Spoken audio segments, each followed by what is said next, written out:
Hi everyone, welcome to my channel Literary Pages. Today we are going to study the poem The Road Not Taken written by Robert Frost. So first of all I will discuss about the poet Robert Frost.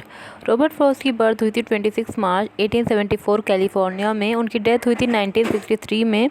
उन्होंने education gain की थी Lawrence high school से. उनकी notable works हैं a further range, a witness tree, in the clearing etcetera. उन्होंने award win किया था Pulitzer prize. Now I will discuss the poem line by line. So basically ये जो पोएम है ये चॉइस मेकिंग के बारे में है. Two roads diverge in a yellow wood and sorry I could not travel both and be one traveller.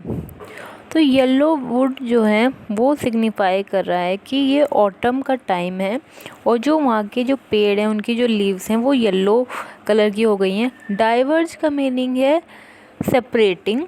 तो poet कह रहे हैं कि एक दिन वो एक ऐसे रास्ते पर आए जहाँ पे दो रोड्स थी और वो डिफरेंट डायरेक्शंस में जा रही थी और ऑटम का टाइम है और वो कह रहे हैं कि वो एक सिंगल ट्रैवलर हैं तो वो दोनों रोड पे तो ट्रैवलिंग कर नहीं सकते. Long I stood and looked down one as far as I could to where it bent in the undergrowth. Undergrowth का मीनिंग होता है growth of bushes and plants. तो पोइट कह रहे हैं कि वो वहाँ पे खड़े रहे और वो जितनी दूर हो सकता था उतनी दूर देखने की उन्होंने कोशिश की कि ये जो रोड्स हैं वो जहाँ पे प्लांट्स और बुशेस की ग्रोथ हो रही है वहाँ पे वो कितनी दूर तक वो रोड्स जा रही हैं.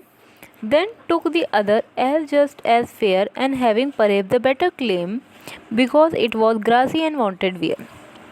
तो एज जस्ट एज फेयर का मीनिंग है वो दोनों ही रोड सेम कंडीशन में थी.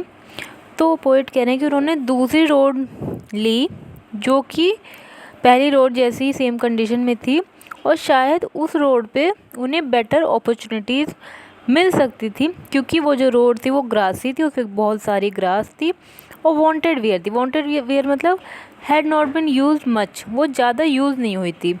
थॉट एज फॉर दैट, उस रोड के बारे में उन्होंने सोचा.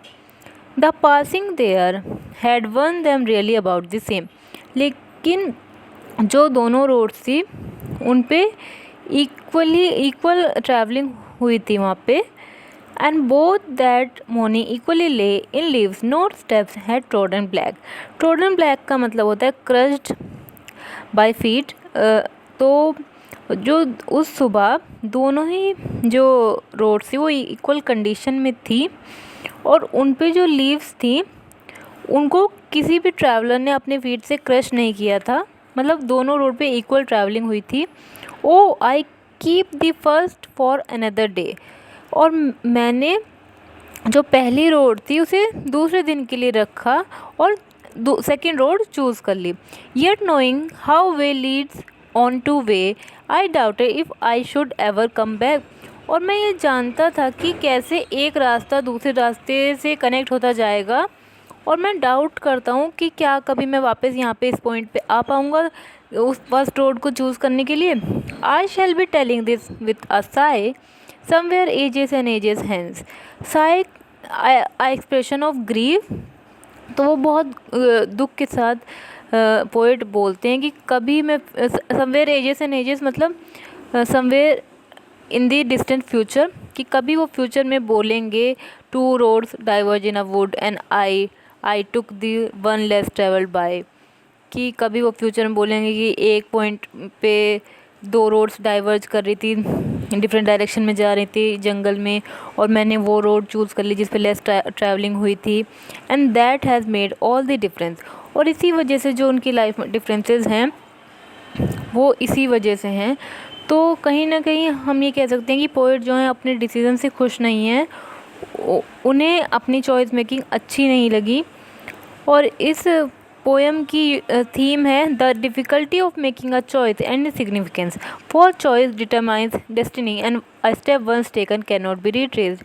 सो this was the poem. I hope you like the video. Thank you.